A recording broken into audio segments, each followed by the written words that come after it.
Y'all, so I'm back in Pattaya, Thailand. And all the time on the channel, I feature couples and families who've moved abroad for a better life here in Thailand and to save money and whatnot. But today we are highlighting entrepreneurship here in Thailand. And you guys are getting ready to meet a successful Black American who came here to Pattaya, Thailand and has not only opened up one, but two successful restaurants and has brought amazing American soul food here to Thailand. Let's go meet him.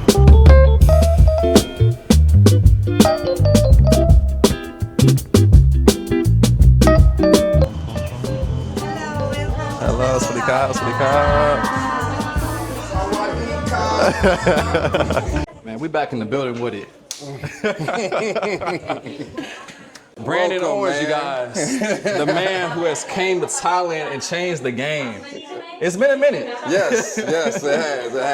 Last time you was on the channel, that was over a year ago, almost 2 years ago. Right. You guys hadn't been open for too long. You've expanded since then. Yep. And man, it's just been amazing to see the journey and see how you guys have completely just killed it. Right. Yeah. I appreciate it, man. Thank you again. It means a lot. Actually, I'm proud of you of how your channel has grown, and just as well as us. As we were talking about, you're doing a little tour. So we're going to take a tour upstairs and show you the upstairs and what we have done since that video. And come on with us. Let's do it. Yeah, so last time you were here, you know, we had our real estate partners that helped me acquire the building. So now, since we've grown so much, we bought them out. And we have the upstairs for big parties and big events, you know, different types of overflow. So this actually now we get become very popular and we've gotten really busy. So, you know, this has helped out a lot. Yeah, one of the most impressive things, which I want to talk about even more later, is how you've been able to attract such a diverse demographic. Right? Because I remember the first interview, you know, you talked about for us, by us, but it's been even bigger than that. You know, everyone comes to Culture Lounge. Right? Russians, I've seen Chinese, Thai people, Black, like everyone's here, man. That's amazing to see. Yeah. So that's culture. Yeah. You know, and spreading the love through the food, the quality service. And we've just really have grown to the community, and we try to treat everybody as, you know, they're as the same. You know, we hold a certain standard here, and we want people to feel welcome, no matter race, gender, sex, or wherever they come from. So that's what's been special about us, and our food speaks for itself. You know, food, quality of service, and myself. I'm very, very hands-on. So I just want to try to introduce our culture and show the world, you know, show all cultures that we can put out a quality product, package it well, and present it well. That's amazing. And so now it went from just the downstairs to now the downstairs, upstairs to now 2 locations. Right. So we got, this is the day spot. Yep.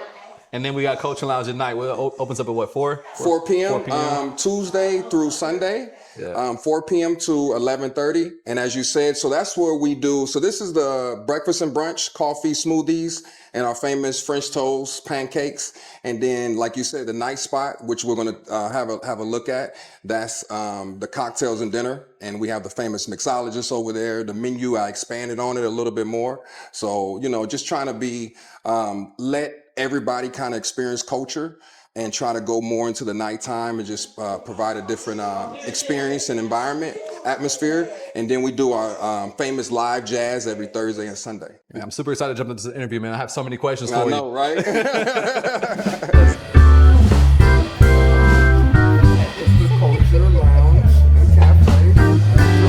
Hi, I'm Nikki Jordan. I moved here from Chicago, came for a different life.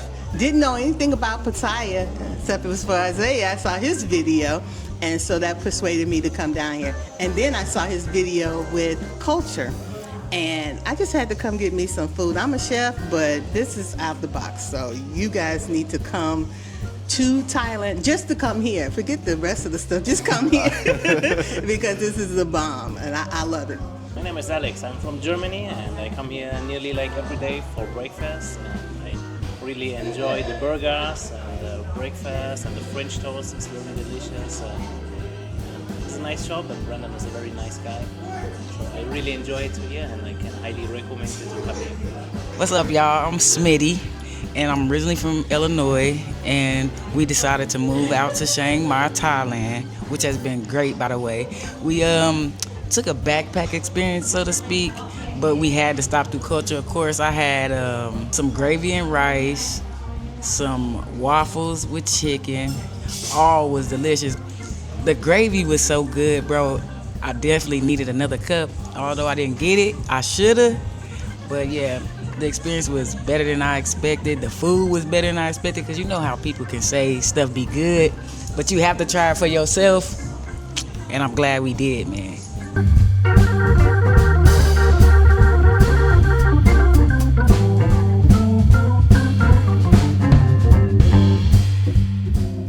All right, so that was location 1. We're headed over to location 2 now, which is literally connected to the same plaza. And man, it's been amazing to see the journey. How did you? What made you guys expand to location number 2? Yeah, right. So we were just really busy, and a lot of people weren't able to experience culture during the day because we closed at 5. And so I wanted to also provide a more of an upscale environment and go more into the cocktails. Even the cocktails here in Pattaya are not like what you would think. So I wanted to hire the best mixologists. You know, I also brung back my head chef who started with me to create a new diverse menu to go more into the seafood and more into the dinner items.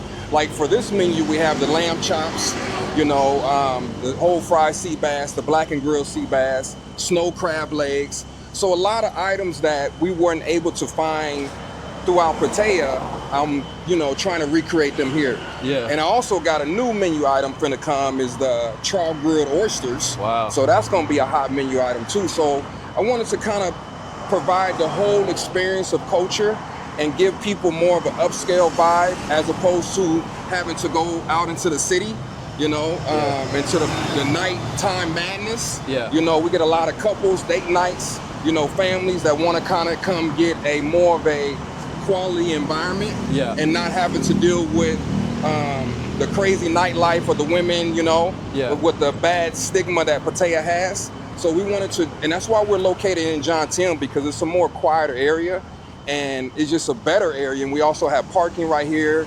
And as I said, every Thursday and Sunday, we have the live jazz. Fantastic musicians by the name of Shadow, who plays the saxophone. Yeah. And then also once a month, or once every 3 months, we bring Keela down from Bangkok, who's an awesome neo soul singer. So we're just able to provide a different experience and environment at this our second location. And one thing I've noticed as well, since you guys have been there, I'm gonna have to say, man, like you guys are one of the first businesses to occupy this strip. And since then, many other businesses have expanded and opened up down here. Exactly. You got the gas station across from here now. Yep. So I feel like you had some foresight to pick this location, because most people weren't, opting to open up businesses in Jomtien because the crowd is, in Central Pattaya. Central, exactly. But exactly. I mean, man, like. And so you brought a great point. And we opened up like right after COVID, and a blessing that my business partner who I had before, Roof 21, as you know, seen this location. And so we knew it was an opportunity because we're right next to the most luxurious condominium group in Thailand, the Riviera. And we also knew John Tim has a lot of plans. Central Pattaya is already more saturated. It's already overcrowded. So we knew that the development of moving and expanding Pattaya was going to come more into John Tim, non-John Tim, and also over there by Ocean Marina. We knew the new Marriott Resort that's located at John Tim on the beach, and also CM Icon is going to be building next to Ocean Marina. So a lot of businesses and a lot of focus is starting to become more on the outskirts of Pattaya. Yeah. So here we are, y'all, at Culture Lounge and Bar. This is the second location, literally walking distance. And we're gonna give you a quick tour of this location, and then we're gonna get into a nice, really good interview. I got some great questions to ask. So out here, what is this out here we got going on? Oh, so this is our grill. This is our outdoor. This is where we do all our steaks, our lamb chops. As I said, the char grilled oyster is gonna be on here. And I like to use an open wood fire concept. I think it brings a different flavor to the food, as opposed to grilling your steaks in the kitchen over gas. I think it's more authentic, Also, I live in Texas. As I said, I'm from Mississippi, so this is kind of how we like to get down. We all like to cook outside. Yeah. Cowboy style, barbecue, you know what I mean? Yeah. So that provides a whole different environment or a different experience too as well. That's amazing. Let's step inside of here. Y'all are seeing it right now during daytime, and it transforms at night with the lights, the music, and just the overall ambiance. All right, so we are inside the lounge and bar, man. This is a really dope spot. So I gotta ask, man, what inspired the overall theme of the bar? Yeah, well, black and gold is like my favorite color. I think it represents royalty. And, you know, I actually created everything myself as far as from the chair, you know, Instagram kind of photo shoot where people can do their little Instagram, and then the dog. You know, I just wanted to kind of, like I said, be more upscale in this bar. Yeah. And then we have our wine room, and where we have also our merchandise, and then we have some cigars in there too as well. Yeah. So, and then I wanted to have the most complete bar as possible, as far as I got with my mixologist, and I kind of asked him, you know, what can we do that's different from other bars? Yeah. Because there's 1,000 bars in the city. Right. But how can we be different? One of the main ways of being different is allowing the mixologist to be creative. So he actually needed a stove. So we put like some burners back there, and to where he can create his own liquors and infuse them into like our different cocktails. Wow. So he's a complete, you know, mixologist who likes to come and be creative and create his own, his style basically. And I wanted to take his style and then mirror it with our food, and also mirror it with kind of the style we do in the US. So that's why we also have a lot of the liquors that we have back in the US, as far as the Remy XO, Hennessy XO, the Tito's, the Casamigos, the Don Julio's, 1942, and the Reposados, also our Ace of Spades. So, Yeah. you know, we want to kind of be the most luxurious, you know, real American dining experience and cocktail bar. Man, y'all done that. You've done a great job.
All right, y'all, so we are back. So many of you guys probably didn't see the first video. Like, that was over 2 years ago when I first met Brandon in Tribe Culture Lounge. And I was telling you what was funny was when I heard from a couple people about this place. I wasn't familiar at all, but I had a couple friends back-to-back days be like, yo, there's this new spot that opened up. Man, this food is good. I'm thinking like, yeah, all right. That was good advice. I'm like, all right, we'll see. Yeah. And man, when the first bite I took, I said, oh, this dude for real. Because oftentimes, like, I would say from my experience, like being out here when it comes to certain like Western food, especially soul food, you know, we don't play about that. Yeah, exactly. You know what I'm saying? That's the right. culture. Yeah, for real. For real.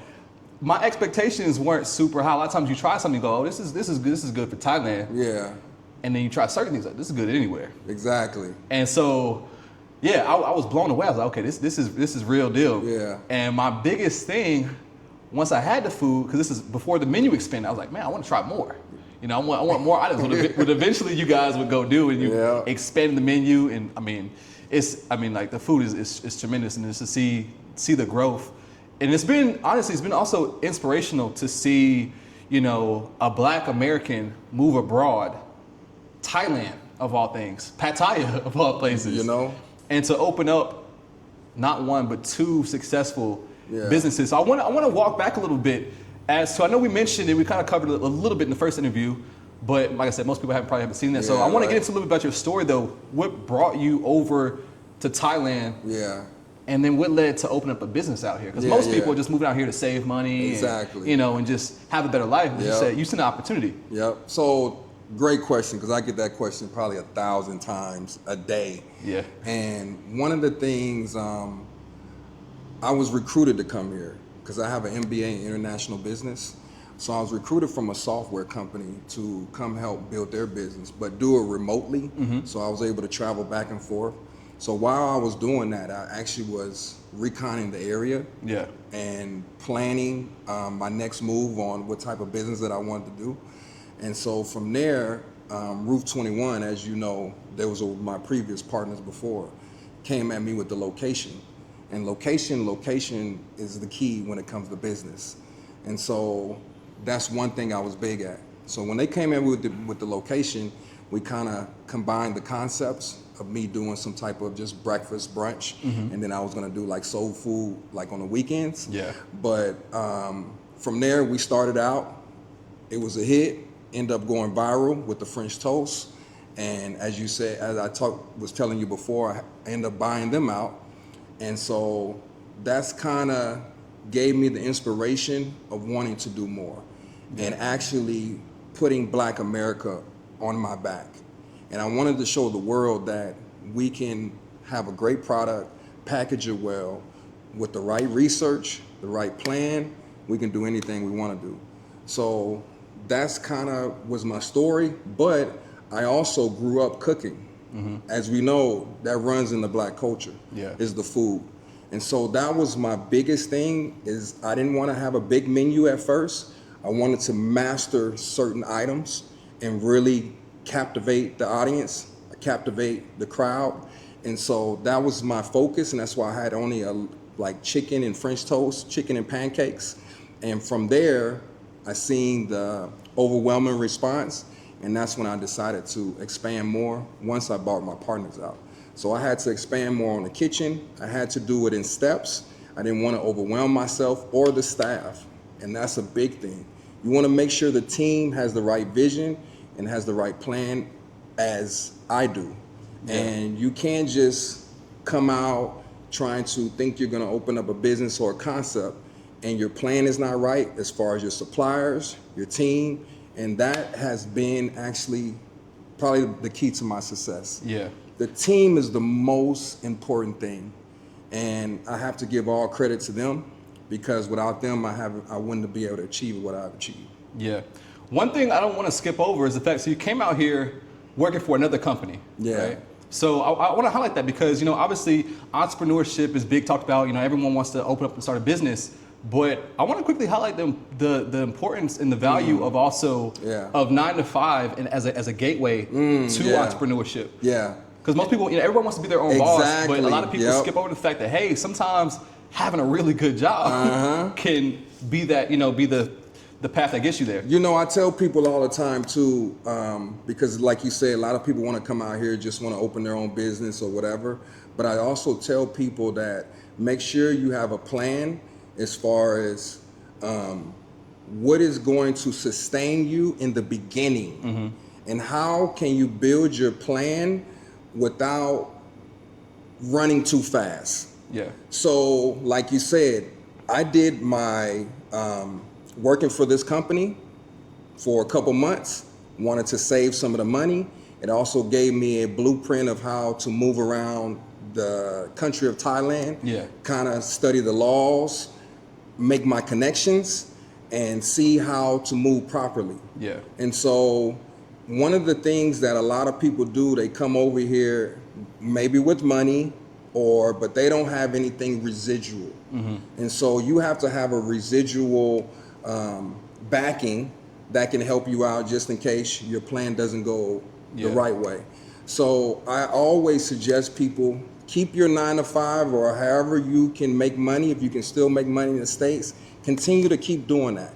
Don't just come out here and say, okay, I'm just gonna come to Thailand, open up a business, and you haven't did your research, and then you also don't have any type of income coming in to sustain you, to get you through those first hard months, also to sustain you when you go through a low season. See, a lot of people don't understand that Thailand has a low season and a high season, so you're not going to make the money that you think you're going to make. Yeah. You know, you have to also do this out of passion. And that's one of the biggest things that I have. I'm doing this out of passion. I love to do it. Yeah. But that gateway was my 9 to 5 in the beginning. Meeting the right people gave me some time to do my research. Yeah. I wasn't put to the gun and like had to hurry up and open up a business because I didn't have any money coming in. So it just gave me some time to be creative too. Yeah. And another important thing as well that I know you have is the education part of things. Yeah. Because a lot of people skip over that when it comes to business. A lot of people think, oh, because auntie can make a good this or that, or grandma can make a this, we show up at a restaurant, which is not the case. The statistics show many businesses within the first year or two are going to fail. Most people don't last. And I think one of the biggest things is because people think just because I can cook good, make good food, it doesn't mean that you know how to run a business. You have a degree in international business, and I'm sure that has helped along this journey of running successful Oh my God, concept. you hit the head on the nail. And to me, you know, I have to give my education a huge advantage because I also have a BBA in international business, but an MBA in international business. Wow. So I've studied the international market and the economy for over 10 years before even making this move. Yeah. So, and that, when you study the international economy, you start to understand which country has the easiest entries of barrier to be able to do business in. Yeah. You know, also you have to understand the cultures, the type of infrastructure. You know, you have to understand all these little things to be able to adapt and bring your idea or concept to reality. And so those were the biggest things, as well as the laws. You're right. A lot of people think they may be the best chef in America. They may be the best home cook. But as far as to do a business is one of the hardest things to try to accomplish, because you also, a lot of people are forgetting that you need a great team. That's why I keep going back in the team. Yeah. You know, while I was getting my MBA, we're doing these capstone projects, these international capstone projects. And one of the projects we had right before I graduated was we opened up a shoe company, a worldwide shoe company. But within this shoe company, the professors put us in teams. So one person's good at this, one person's good at that, one person's good at this. So you have to have a collective minds to be able to, what's the next move, what's the right move. You may be good at marketing, you may be good at accounting, you may be good at this. And so how can we put all these collective minds together to be able to run a well-established or successful international business? Yeah. And so those little things did give me the advantage, as well as I also went to school at Le Cordon Bleu for culinary. Wow. So a lot of professional background that led to this. So cannot skip over that, because you know, people might watch this and people who've come and seen the success and think, oh, you know, I can, let me open a business too, and not understanding that, hey, like, yeah, became successful, but there's a lot that went into it, you know, to get to that point. Yep. Another thing I want to talk about though is what were some of the hurdles of opening up a business out here? Because correct me if I'm wrong, but like, you know, when it comes to opening up a business out here, you don't have access to like capital like you would like in America, where you can go possibly get a loan for a business. Exactly. So like, what was that process like of concept to opening? Yeah, so great point. A lot of barriers were, of course, you got to have the capital. And one thing, as we mentioned it before, that 9 to 5 helped me set up with the capital. Yeah. So I saved my money for the first 6 months from the 9 to 5 because I was able to, being medically retired and a disabled veteran, military retirement. So I wasn't relying too much on trying to raise the capital or looking for investors. I wanted to do it all myself. Also, a lot of people say, well, you can't own your business 100% as far as being a foreigner. I want to correct this right now. Yes, you can. There is process of doing that, of trying to get a business and own it 100%. You just got to go through the right laws, find the right lawyer to be able to set it up. Me personally, I did not want to do that because I wanted to also incorporate the ties into my business. I wanted to incorporate the culture into my business. I didn't want to go into this blindfolded and not having the right team. So once you find the right partner and have the right team, so my business partner, as a lot of people do know or don't know, has graduated from the top school in Bangkok in accounting. She was an internal audit. Wow. So that also has been an advantage that has helped me be able to control my books. Also, she speaks the language. She knows the culture. She knows how we're supposed to move. She knows the laws. So those little things, a lot of people say, oh, well, you can't own a business out 100%. That's fine. But you can also have a great team that has an agreement, that someone you trust, and that can help you bring your concept to life. And how did you find your business partner? Yeah, so with Mika, my former real estate agent, she hooked me up with her team, and that's how I was able to find my business partner, who I have now. And then also you have to come to, is it someone you can trust? Yeah. Is it someone, if this happens, you are, because you're putting your business in their hands. So you have to be like, okay, if the worst case happens, what is this person going to do? Can this person help me out in this situation? Also, are they not going to try to take me for everything I've got? Mm-hmm. And so those are the little things in the beginning. You have to almost go through a vetting process. Yeah. Is this the right person? So that kind of like helped me out. And then now the rest is history. Yeah. Was this your first ever restaurant? No, so I had some restaurants in the US that I've done some concepts. I've been an executive chef on a Riverwalk, and I actually was gonna open up the biggest barbecue restaurant in Austin to compete with Salt Lake. Wow. But this is my first actual international restaurant, Yeah. and on this stage. Yeah. And so it's kind of like a baby, kind of like something new. Yeah. One of the hardest things I ever did in life too. Yeah. But I love the challenge and I love the risk. Yeah. I mean, I feel like you've changed the game with, showing how business can be done. And you represent us very well out here. It's every time I come to Culture Lounge, I'm proud. It's like, Yeah. and like I said, with the diversity you guys have attracted, I want to talk about that too, as well as like, when you formed your menu, and also not just the menu, but building up an overall atmosphere that is inviting to anyone of any race, right? Because oftentimes you see, when soul food restaurants are open up in the States, they pretty much strictly cater to black people, right? But obviously you had enough foresight and insight to know that, hey, it ain't enough of us even out here to survive. And especially you mentioned low season, right? So low season combined with the population of black people out here isn't extreme. So your business, there's no way for your business to succeed in the long term just surviving off of, off of black people. Yeah. So there's times I've been in the restaurant where I've been the only black person. Surrounded by, it's amazing. Like I said, Russian customers, Chinese, Japanese, and everyone seems to enjoy it. Yep. Yeah. So you hit the head on the nail. Actually, that goes back to my education. You have to know your target audience, and you have to know your demographics. So I understand that John TM was predominantly Russians. So that was my main customer base in the beginning.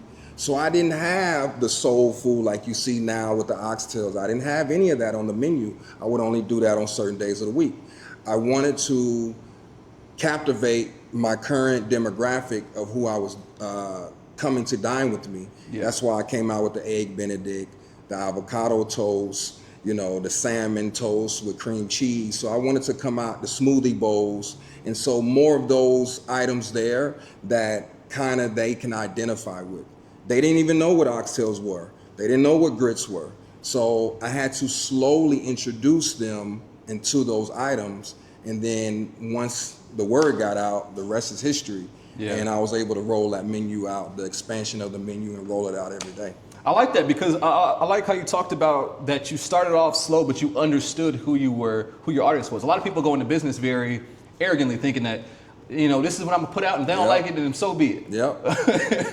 Yeah, really. And out of business quick. But you did your research. Yeah. So you knew who you're marketing to. So like you said, you didn't come out the gate, serving oxtails. Like, they would have looked at the menu. What is this? Right. You served what you knew they wanted. Yes. And not only that, but you did it well. And that's a big thing with restaurants too, is consistency. Yes. Right? Because it's one thing to go to a restaurant, have a good dining experience, then you go again and again. It's not you tell right. people about it.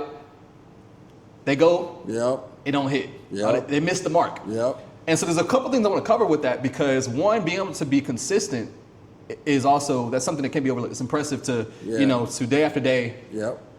I've never had a bad, culture lounge dining experience. So I came and said, oh man, it ain't sorry, Brandy. Yeah.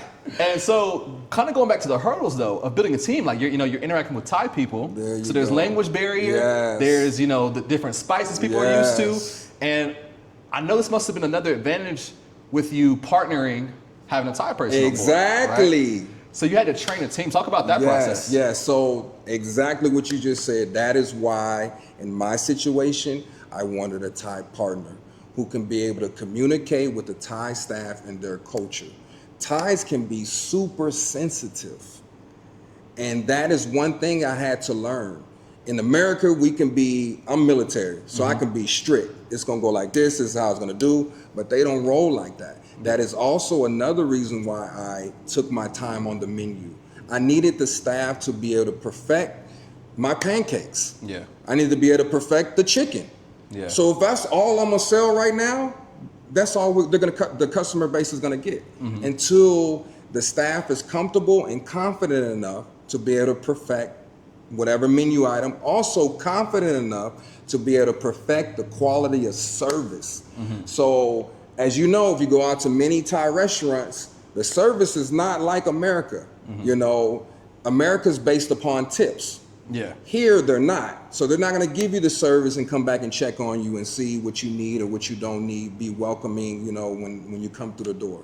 So that is one cultural difference that I wanted to incorporate at culture. And so, again, my Thai business partner was able to help me out with all of that. Yeah. And then she was able to communicate with them, because I actually had Thais starting with me who didn't speak any English. Wow. But they were good workers. So that's one of the barriers that I had to deal with in the beginning.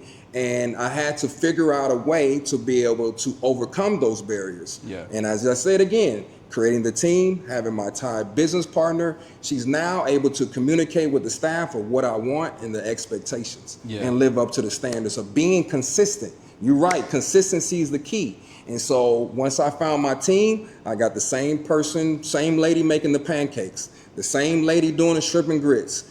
I don't have a high turnover because I also treat my team as family. Yeah. You guys hear the word team a lot. It's a recurring theme in this interview is team. And that's something that's super, super vital. I think people, overlook how important having a strong foundation is, because if you guys have never been to Brenda's restaurant, there's times where you're gone for a couple months, right? Exactly. And the restaurant from the outside perspective doesn't seem to miss a beat. It ain't like when you're not there that the fried chicken is burnt. Yep. Or the shrimp and grits is, it's whether you're there or not, the business can run. And that's they say there's a true sign of a successful business is can your business grow even when you're not there? There you go. And that's a true sign of a successful business, and also a true sign of leadership. Yeah. You have to have a great leader, and I lead by an example. And if you want to win a championship, you cannot win it by yourself. You have to have that team. Michael Jordan had to have Scottie Pippen. LeBron James had to have his team, and Anthony Davis or whoever he surrounded himself by. And so you have to go into business with that mind frame too. Yeah. You can't go in thinking you can do it by yourself. Yeah. Oh, I don't need no Thai people. I don't need this. I don't need that person. No, you got to create the team, and that's the first thing you kind of hone in on. And you have to also get that team to understand your vision and to adapt those cultural values that you have without compromising their culture too. So that's one thing I didn't want to do as well. I just wanted to highlight some of their cultural values of being nice and friendly. And that's kind of what I did with the customer service, because Thai people are so nice, so friendly. Actually, more friendly they are in the US. So I said, okay, let me highlight those values and the smiling and the welcoming. And I did that with the Thai staff and treated them like family. And another thing that I did that's completely different from a lot of business owners, I pay them very, very well. I was gonna ask about that, man. Like, is you know, as far as paying the staff and taking care of them, like, how does that? Oh, I pay them very well. So tips alone, because I almost created the American tipping system as far as I wanted the staff to focus on giving the best customer service. That way, it allows the customer to feel like, you know what? I want to tip this person. I want to give them the best tip as possible. As opposed to you go to most restaurants, of course, tipping is not seen as something you have to do. But I wanted to create, and you don't have to do it at Culture, but I wanted to create the environment to where you feel like you got the best service possible. And I wanted the server to feel like you're giving them the best service as possible. That way it will feel as if like, oh man, I need to tip this person because she just did the best possible service that I've ever gotten. And so that's one thing, was tips. Another thing is I wanted to take the salary as far as the medium, and I took it and I wanted to give more than what they've gotten at any previous job. But I also do it based upon experience and also based upon loyalty and how proficient they are at their job. And so once they hit the mark with those points of focus, that's when I really take care of them. And I give them bonuses every, you know, quarter, or I give them bonus maybe when I come out of town. They did a great job. I'll just give them a bonus. That's amazing too, because when you pay your people well, you know, you get that loyalty, because when it comes to running a business, if you have a high turnover rate with employees, that creates instability in the business, right? And so by paying people well and treating them well, you're able to keep staff on board for a way longer time. People show up to work and they do a great job. So that's an important part, you know. And then you also cut your training costs. A lot of people don't take in consideration your training costs and your labor costs. To get a new staff in, to train them again, to go over all the areas that you want them to be proficient in, that all costs money and time. So rather than taking that money and time that you will put into a new staff and put it into your old staff, give them the tools that they need to succeed, and I think they'll stay. And that's been my key to success. And that's why I focus on team. Because I want the same team. I want that team to feel like family. And that is one of the cultural values that I've created. There's many things that might initially bring someone to a restaurant, and then there's things that keep people coming back. Obviously, you know, it's having good food, it's the consistency, and even with the team part, is that a lot of the people who come to your restaurant, they're everyday people. You know, you guys even seen a review from somebody who is someone who comes very often. And with also having a good team, the relationship between the customer and the staff, a lot of times people get familiar with certain staff people. So like when they come in, they know the order already. And so by having the same team members, for somebody who's coming every day, it would be frustrating to deal with new people every day, you know, until they come. Versus having, you know, they look forward to seeing the same people, know you by name, and greet you. So that's another super important factor. And a lot of businesses or restaurants do not look at it that way. And that is one thing that actually is, like I said, I go back again to my team and the servers and the people that I have. My customers look forward to seeing them because they already know the order. They love to see that smiling face. I had one customer today come in and said, you know, this is the only restaurant that I feel welcoming and I feel at home. You know, and that makes me want to come back. And so that's what I love to hear, and that's what I take pride in and seeing. We go above and beyond in our quality of service to make sure the customer's happy. I think that is super important because you're the customer. If you don't like something, it's not about the money. You know, let us change that. How can we do better? Yeah. And that is our main focus. We'll void your whole bill if it's something you don't like. We're not perfect, but we're gonna try to seek perfection. Yeah, yeah. And I must commend you as well, because obviously you yourself are very personable. You know, Yes. from experiencing firsthand to witnessing how you, Yeah. you know, how you work the room, Yeah. and you know, you manage to always get around and speak to everyone and Yeah. chop it up and have a different conversation. A lot of times you sit down with people while Yeah. they, and so that's important too. And that, Yes. you know, it starts from the top. So you know, shout out to you for for creating that environment Yes. that is inviting, and Yep. people look forward to coming, not just for the food, but you know, to chat with you and chat with your team and your staff. Yeah. Yeah, because all those elements go into success. Those are things that you can't really put on paper, right? But behind the scenes, that's what's, you know, holding up the business. Yep. Because especially in the world, you know, there's so many restaurants out here, right? So many. So many restaurants. There's a lot of competition in the restaurant and bar space out here in Thailand. And you have to have those elements that separate you, and even the small things. Like one thing, you know, that I have to highlight is that you guys give free water. Now, for you guys watching, and you're over in America, free water is the norm. That's what Yep. we're used to as Americans. Yep. You go somewhere, water don't cost anything. Out here in Thailand, that's not the case. Exactly. Water's not free. You got to pay for water. Exactly. You know. Yep. And so as soon as you come in, you get the free water. They're Yep. checking on you, refilling it. Yep. So even that small aspect could be the difference between me saying, hey, I'm gonna go here, I'm gonna go to the culture lounge. Yep. Because Yep. they got free water. No, that is so Is that something you true. intentionally did? Yes. Yeah. And like I said, I wanted to take these little elements, and there's a million restaurants, there's a million bars, but what is gonna make us different? Yeah. Something simple as free water.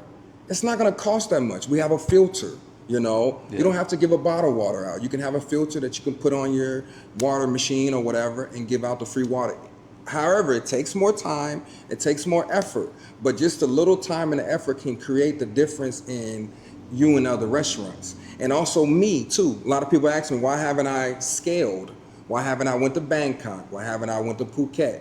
Because I wanted to be as hands-on as possible. Yeah. And I wanted to be able to try to meet every single guest and make them feel like home as Yeah. possible when they come to culture. Yeah. You know, I had a guy coming in today. He was like, oh my God, I'm so happy that I get to see you. I didn't think you were gonna be here. Most owners are not in the restaurant.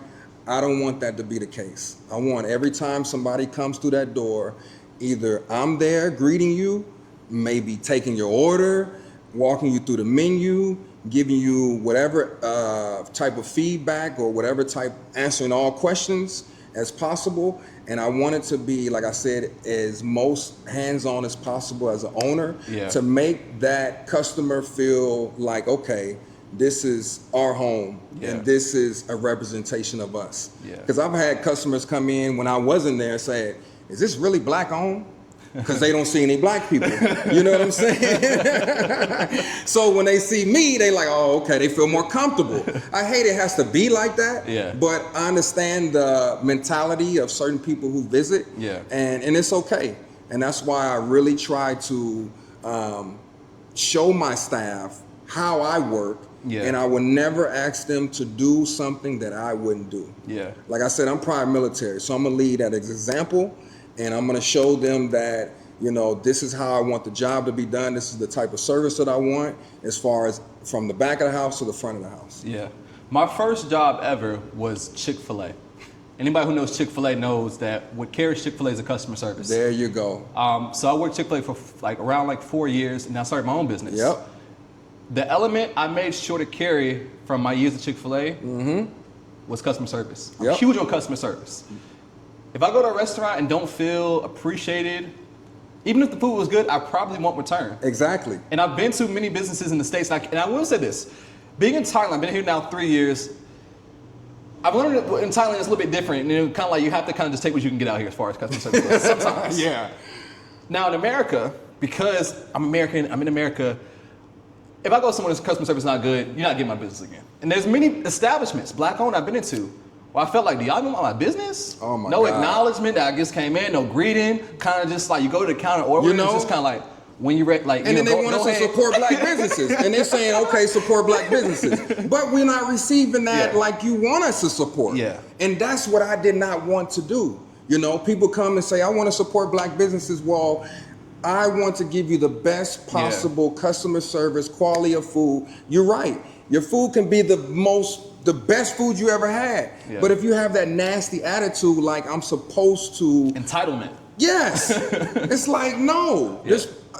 I'd rather the food be mediocre, but I get the best customer service as possible. Yeah. You know? And so because I know they care about my business and they care about my time, my money, you know? Yeah. So I think those elements are important and that we need to get back to.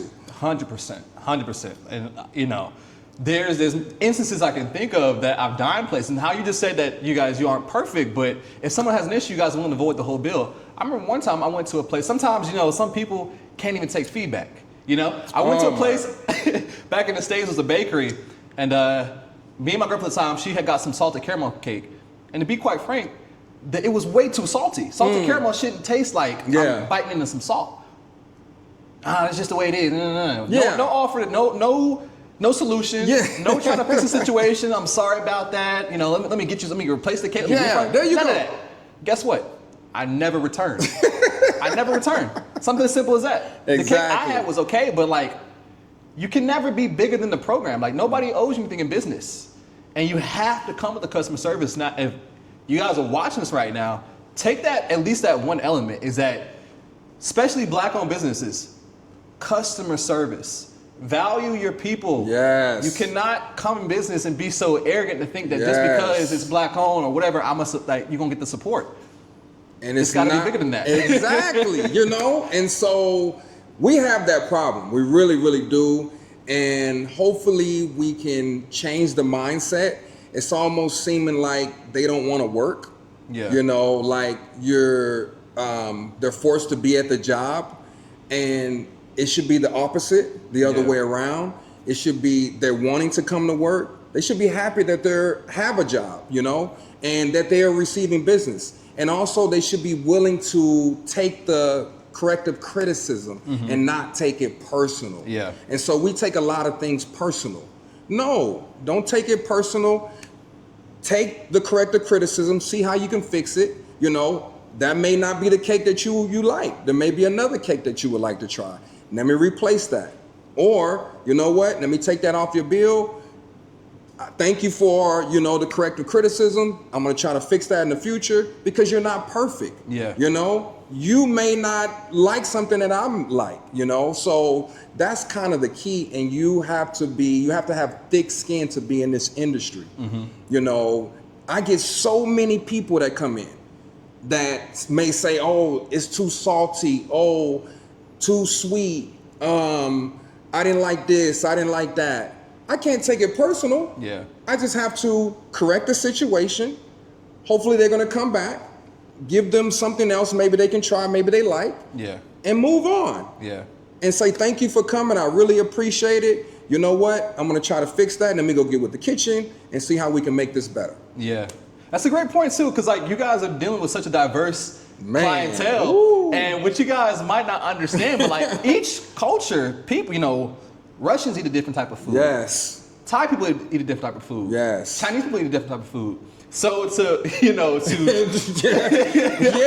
to appeal to all these different races and diversities, and like you said, it may be salty for a Thai, but it may be just right for a Black American. You know, so it's almost, I have to find the medium and try to appeal to everybody. However, without compromising my authentic quality of the food.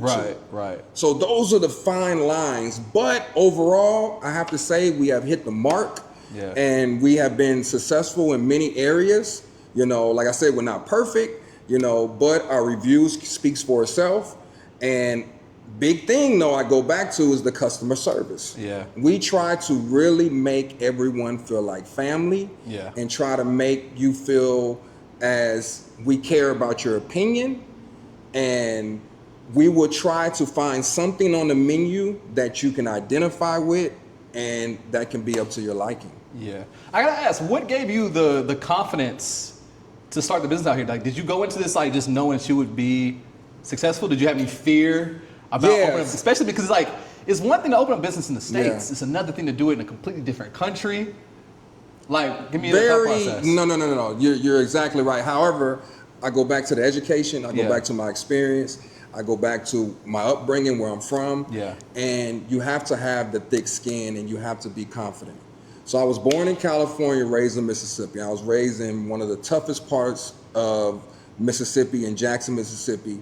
And so that kind of gave me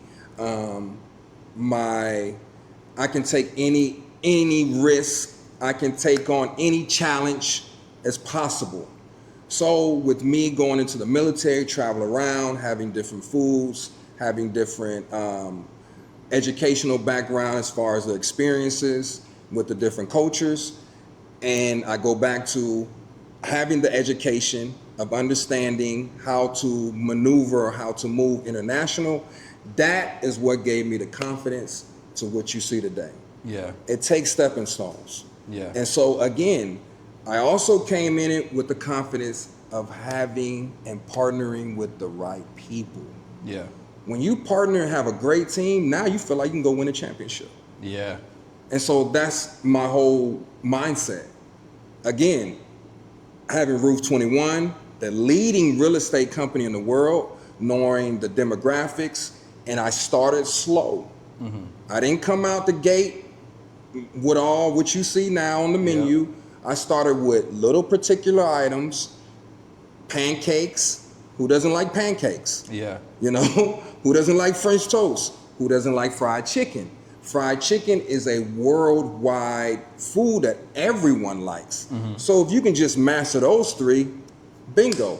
Now you've captivated a type of customer base and audience. Now they're waiting for you to bring out your next menu item, mm-hmm. and they're willing to give it a try.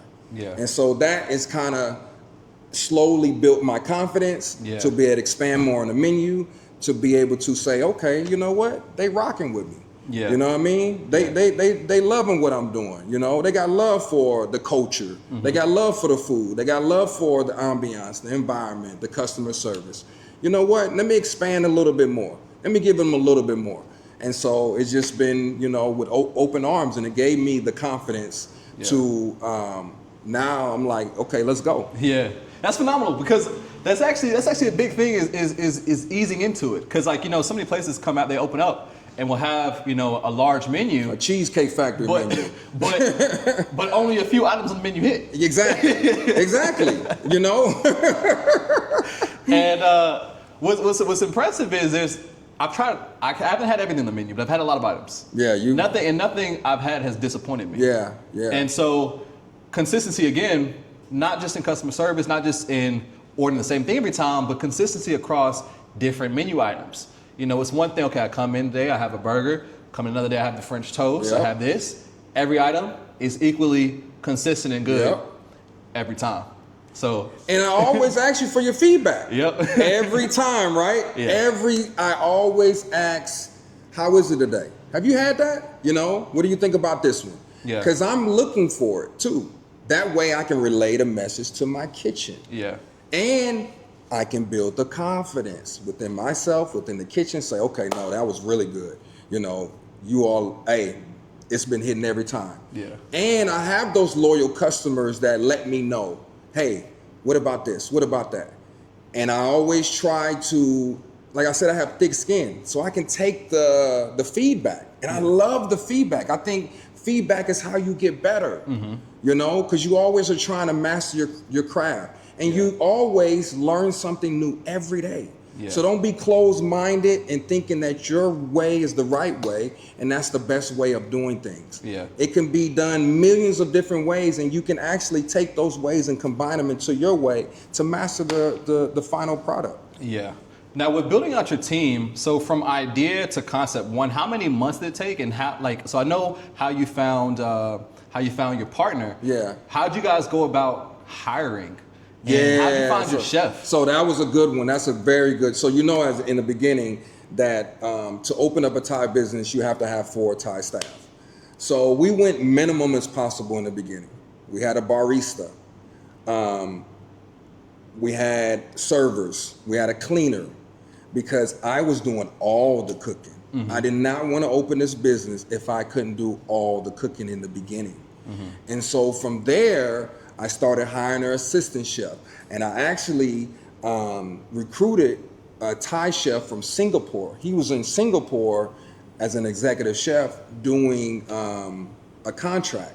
So I brought him in, taught him the whole menu, the style, because he was very open and he wanted to learn a new style of cooking. So I brought him in, and therefore I was able to now start hiring more slowly, because now the communication barrier, my chef, my executive chef, is now able to communicate within the other Thai prep cooks, cooks, and things like that. So you have to partner with them. You have to get that relationship to where they feel comfortable, and they have to respect you. That's a big one. You can come into a business and say, do this, do that, do this, do that. But if you're not leading by an example, it's hard for them to respect you. Especially this chef that I brought in, he is really good. But he had to respect me. He didn't know me. He had to see that, okay, the customers really do like his food. You know what, I can learn from him. Yeah. And so they have to be willing to now learn and be able to take orders and be able to follow your way. Yeah. Because what happens is, and a lot of businesses know this, they'll come in and they're gonna do it the Thai way, and how they do it in Thailand. Yeah. They may take your recipe and now they're gonna add a little sugar into it. You know what I'm saying? And you like, that ain't what's supposed to go in there, but that's the Thai way. They think that that's what it's supposed to be. Yeah. And one thing I wanted to stress with my staff is like, no, this is the American way. This is how we do it. And look at the reaction from the customer. Look at the feedback. Yeah. And so once they started to see all this, the rest was history. Was it difficult to kind of let go a little bit from the beginning when you were doing all the cooking? Because some people oftentimes struggle with that, of pulling back and entrusting someone else to get it right. Very Many people, difficult. and they can't expand because they can't let go. Exactly. Very, very difficult, actually. Actually, still now, there's times where we get really, really busy. I want to get in the kitchen. And sometimes your way can stress out the staff, because now they've established their system and a way of cooking your food that you already taught them. Now you have to let back and let them make the mistake too. And sometimes we're not willing to let them make the mistake. Wow. Because we're looking for perfection all the time. But they learn from the mistake. That is how they get better. Yeah. And so you're right, I had to let go. But the only way to grow your business now, me as an owner, I have to be able to run the business externally, not internally. Yeah. And that's how you're able to kind of succeed and grow as a business, because you're now focused on the external aspects of the business as far as more internal. Yeah. And you have to trust your team. You have to trust them that they got your back. Yeah. You know? And so that takes time though. That took me a good year, maybe even now, 2 years, 3 years. Yeah. There's still some things that they may not get right. Yeah. But you just go back, correct them a little bit, show them, you know. Also, when I bring out a new menu item, I'm the only one cooking it in the beginning. So to ensure that they are proficient in learning and mastering the item. That's why I always go slow. I got many customers saying, why don't you put this on a menu? Why don't you do this? Why don't you do that? They not understanding. Yeah. You know, you they think it's just something as easy it's as easy. Oh, I can just put that on the menu, go cook it and show them and, you know, let them go. Yeah. No. Then it'd be complaining if it's not right. You understand? You know what I mean? Yeah. Right? And then that's why I say, see, now you see why I didn't put it on the menu. You know what I'm saying? Yeah. And then they're expecting me to always cook it. I can't cook every single menu item for every single customer. Yeah. There's no way. Yeah. You're gonna burn yourself out. You're going to not have a passion no more. It's gonna feel like a job, you know? So you don't want it to feel like that. Yeah. So you want to be able to make sure you have the right team that you can trust in, and you don't have a crazy turnover. Get them your last dollar. My team is going to eat before I eat, and that's my motto. Yeah. I'm gonna give them, before I pay my bills, I'm gonna pay their bills. Yeah. And so that's kind of been the key for me. That's huge. One thing, so I mentioned earlier, I mentioned Chick-fil-A. And one thing that has been vital in Chick-fil-A's growth is systems. Yes. How has systems played a role in your business? What systems have And, you and implemented? actually, I'm glad you brought Chick-fil-A up. So, as you know, in a Chick-fil-A franchise, before you can buy a franchise, and actually not before, when you own that franchise, you have to be an owner-operator. Yep.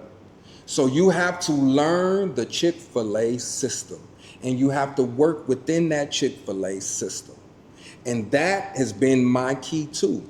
I am not just an owner, I'm an owner-operator.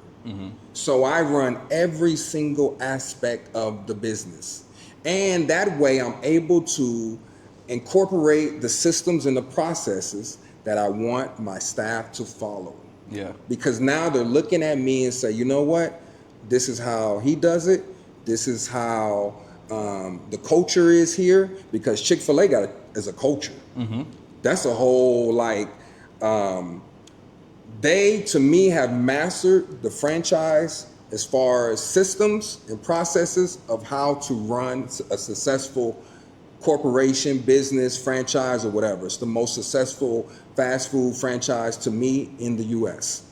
And it's those certain values. And I'm gonna tell you another thing. A lot of people get mad at me why I'm closed on Sunday. What does Chick-fil-A do? Close on Sunday. They're closed on Sunday. You know why? Because they value the family. They value the family, and they value giving your staff time off. Yeah. You don't want to work them into they're tired, or they have no energy to give you the output that you're looking for. And so that is why I'm closed on Sunday. Each location is closed on Sunday. The cafe is closed on Sunday, the bar is closed on Monday. Wow. And so I wanted to emphasize that, and that's why I tell my customers, yeah, we're closed at a certain day a week. I want them to be able to, when they come back to work, they feel rejuvenated, motivated, ready to give you the best output as possible. Yeah. And so that is also why I close at 5 o'clock at the cafe. I don't want the cafe to be open all day and I'm working them like a slave. Also the bar, I don't open up until 4 o'clock. That way I'm able to give them time off during the day. I give the staff time off for the evening for the cafe, totally two separate shifts, totally two separate teams. And so, but those are the things that a Chick-fil-A does, and the successful franchise or corporation, they incorporate these type of systems and processes. Yeah.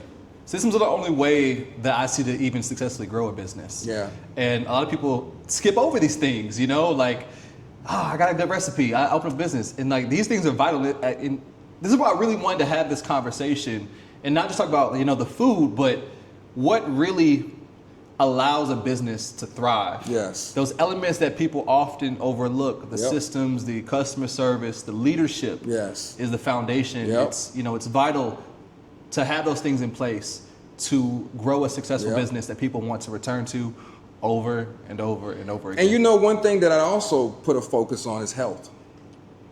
I take care. I actually got a private nurse doctor for culture. Wow. Yes. So when an employee's sick, I pay for all their medical. I actually even have the nurse or doctor come out and we do IV treatments. Wow. Yeah, so I do a lot.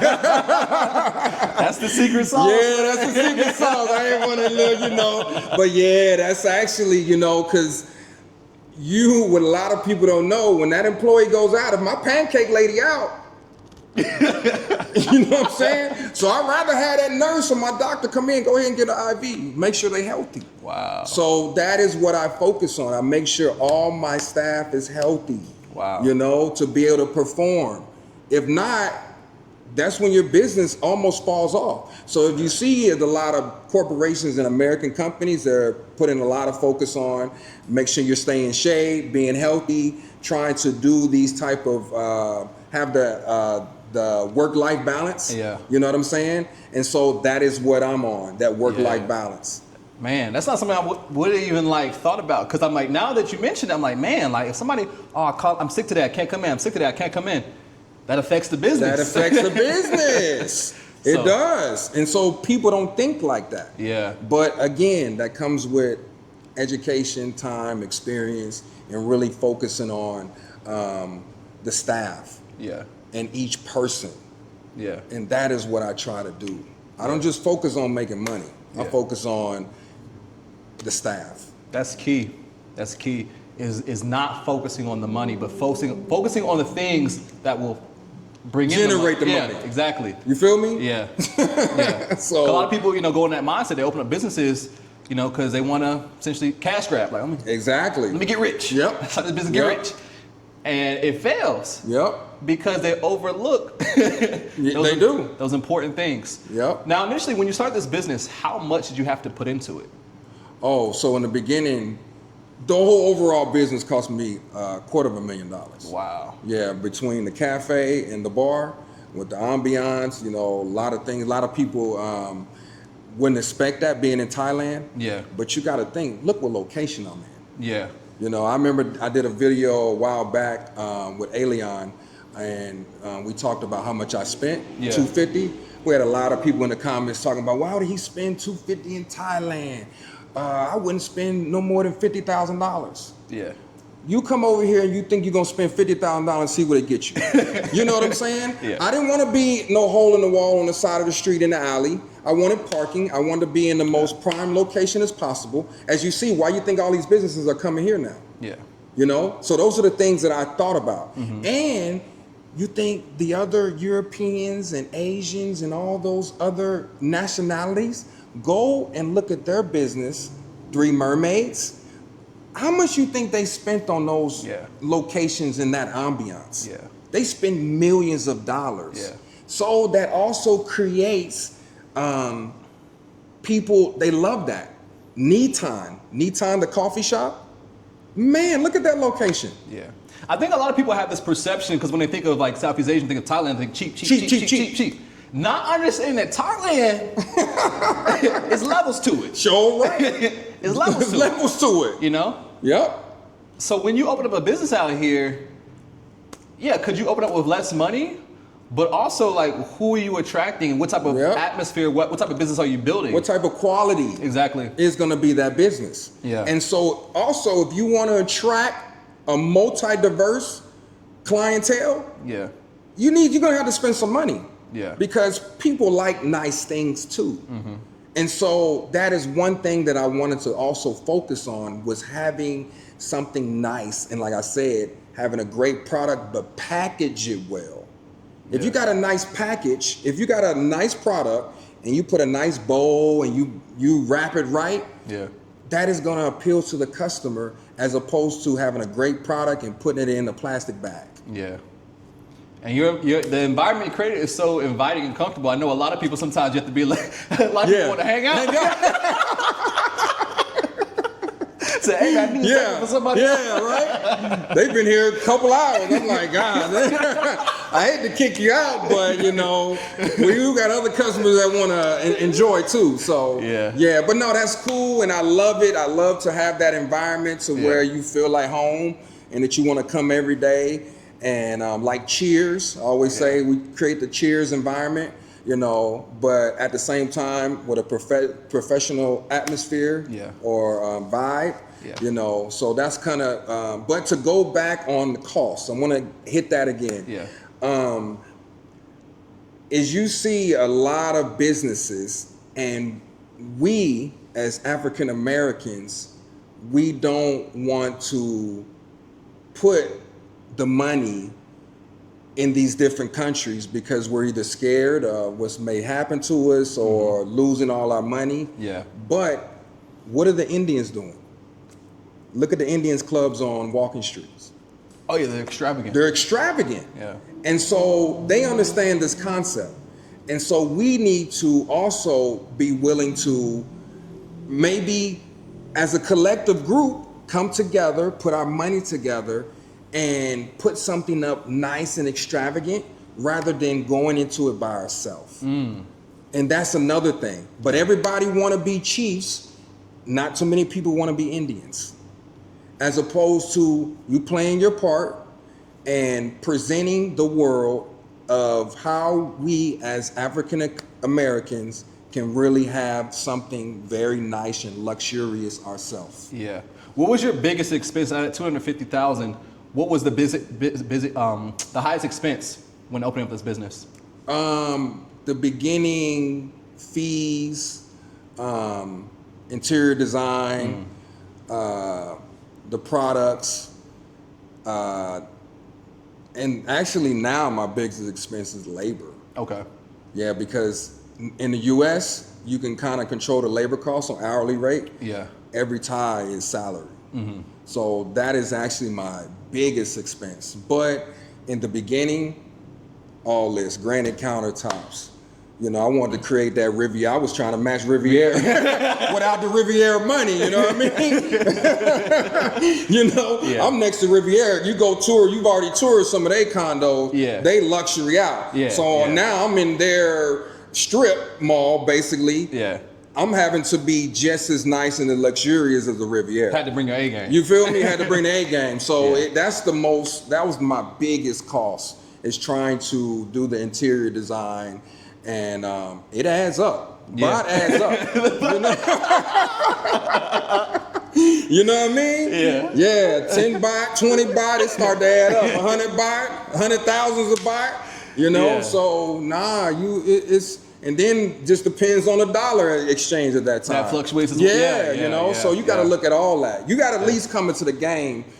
I say, if you want to do something really, really nice, if you got $500,000, you're going to hit the jackpot. You can Okay. really do something very nice. Yeah. You know, and then you also want to have some money in the bank too. Yeah. Some cushion. Yeah. To be able to, so you can survive for at least the initial couple months. Yeah. Also, when you go into low season. Talk about that.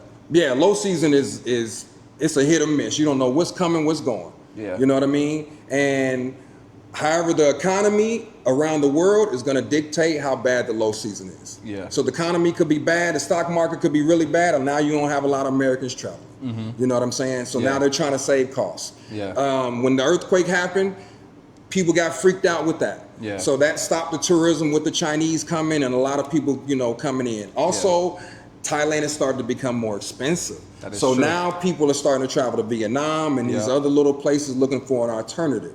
So that affects your low season. So all these little things kind of affect it. Yeah.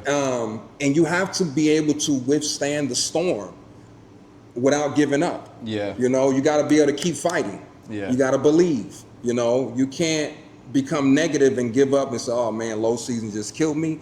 Again, you should have some reserve, because I also don't want to get rid of any staff.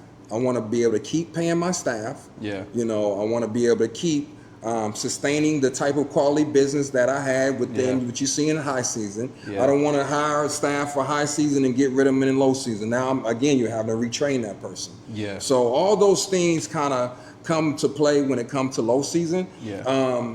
But be creative, keep your vision alive, you know, try to focus on the demographics that are here.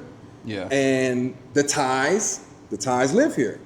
So now start offering more to the Thais. Be more focused on trying to get them to come in. Yeah. Don't rely too much on the tourism. And then that's how your business kind of can sustain. Yeah. Going back to cost real quick, when it came down to pricing your menu, so you're an American restaurant, Yeah. right? Oftentimes, like anyone who's out in Thailand, you'll notice, okay, Thai food can be very affordable, right? You go out, you can go get a meal for 50 baht. All right, ain't no 50 baht items on the Culture Lounge menu. You feel me? Yeah, and it's true. And it's not for everybody. And you're hitting the head on the nail. A lot of people may come to the restaurant, oh, Culture's prices are high. I see that in comments of many people video. They not knowing that I'm using American products. Yeah. So I'm having to deal with the tariffs. I'm having to deal with all the import tax. They don't see none of that. Yeah. And the type of portions and the quality that I'm giving you with the food. Yeah.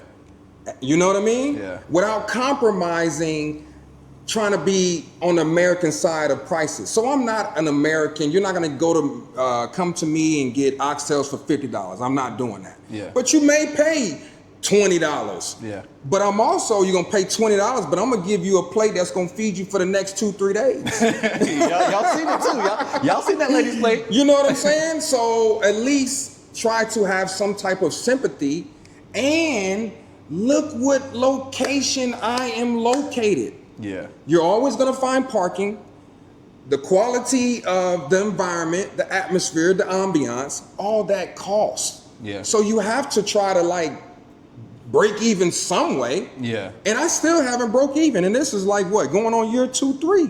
I'm still not broke even because I'm always looking for ways to upgrade and to provide a better menu, better quality of ambiance, always having live entertainment. Yeah. I'm always giving something back free to the customer, you know. So if it's not coming to me, it's gonna either go to the community, the staff, and go back to the customer.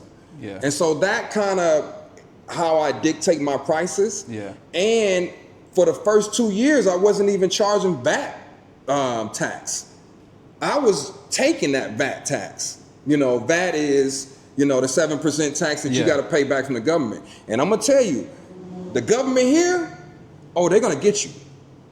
I pay probably in taxes a month, 50 to 100,000. That's my rent, just in taxes. Wow. So Thailand, yeah, they try to get you with the taxes. Wow. So, but I try to still stay within reasonable, you know, not, like I said, I don't want to hit the American prices where I'm charging $50 for an oxtail plate, Yeah. or, you know, all these outrageous prices that you're seeing over there, but I'm still giving you the American taste, the seasonings. Yeah. You know, I'm having to come through the airport with all the seasons, you know what I mean? Yeah. I'm having to pay extra baggage for me to get all this stuff here. Yeah. But I'm not hitting the customer in the head for all those different fees Yeah. and things that may come. Yeah, and then, like the prices, you know, the prices, obviously, like I said, with Thailand, I think people have to get out that mindset too of thinking Yes. that, you know, just that Thailand cheap budget mindset. A lot of people come out here, they want the world, they Yep. want to get it for pennies. Like, it's not how it works out here. And you know? remember, we were just talking about the lady came in there a few minutes ago, wanted to try to live off $200, right? Again, there's levels to the game in Thailand. Yeah. Go to one of those rooftops in Bangkok, go to those premier restaurants in Bangkok, and see what prices you charge. You come out of pocket. You're gonna come out of pocket. But you know what's funny is that when an African American or somebody black does it, oh, he's charging too high. Them some high prices. But I bet you my food quality and my drink quality is way better than any other restaurant you're gonna get in Thailand. And I'm not charging those expensive prices that they do in Bangkok, because I just was in Bangkok and I seen that price. Yeah. And they're ridiculous out there. But you're paying for the ambiance. Go to Three Mermaids. Go to these nice restaurants, these beach clubs, and see what those prices are hitting like. Yeah. So if you're coming out here want to live on a budget, your best bet is to go to the local market. Yeah. Go to the local food stand, get a chicken on a stick with some, some sticky rice. You know what I'm saying? But don't come try to get this marinated chicken and these oxtails that's been cooking for 2-3 days. You know what I'm saying? Yeah. You're not gonna get that. Yeah. It's not gonna happen. Yeah. And so, but I still, like I said, I try to be reasonable and affordable. Yeah. You know, but I'm cooking lamb chops over an open wood fire grill. Yeah.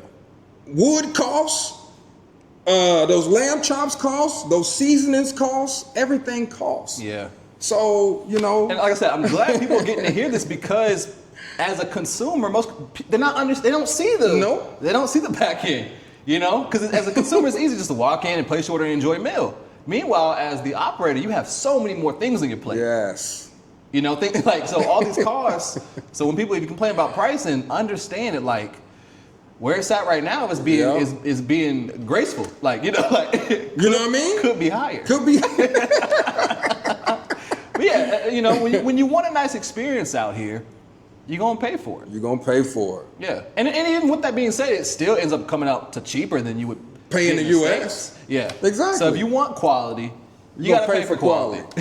Does Louis Vuitton and all those different high class brands, do they lower their prices because they're in Thailand? Absolutely not. That's the thing people don't like. So many luxury stores out here, and it's just expensive, if not more, that you would get in the States. And you're gonna pay for it, right? Without no hesitation. But when it comes to, it's funny, when it comes to us though, I hate to say it, it's like we can't have a fine dining restaurant. But if you go to El Gacho, and you know El Gacho price is way higher than mine. You know what I'm saying? Yeah. You don't go over there complaining. Yeah. But you'll come to me and say, oh, his prices are too high. But what's funny, but you'll say my food is better than El Gacho. Yeah. So you should be willing to, like, you know what, I'm gonna support that. I get the service, I get the quality of food, I get everything. Yeah. So you should have no question about the cost. Yeah. Because when you go to Louis, you know what you're gonna get. You're gonna get good service, you're gonna get the quality, bag, handbag, whatever, you know, and you pay the cost without any hesitation. Yeah. But 3 years in the game, would you say it's been worth it? yeah, it has. You know why? Because I feel that I'm trying to represent us in a light that a lot of international people are not used to us seeing us like this. Yeah. And that is the biggest reward for me. Yeah. It's not worth it with the money though. No, don't come out here thinking you're gonna open up a business and become a millionaire. It's not gonna happen.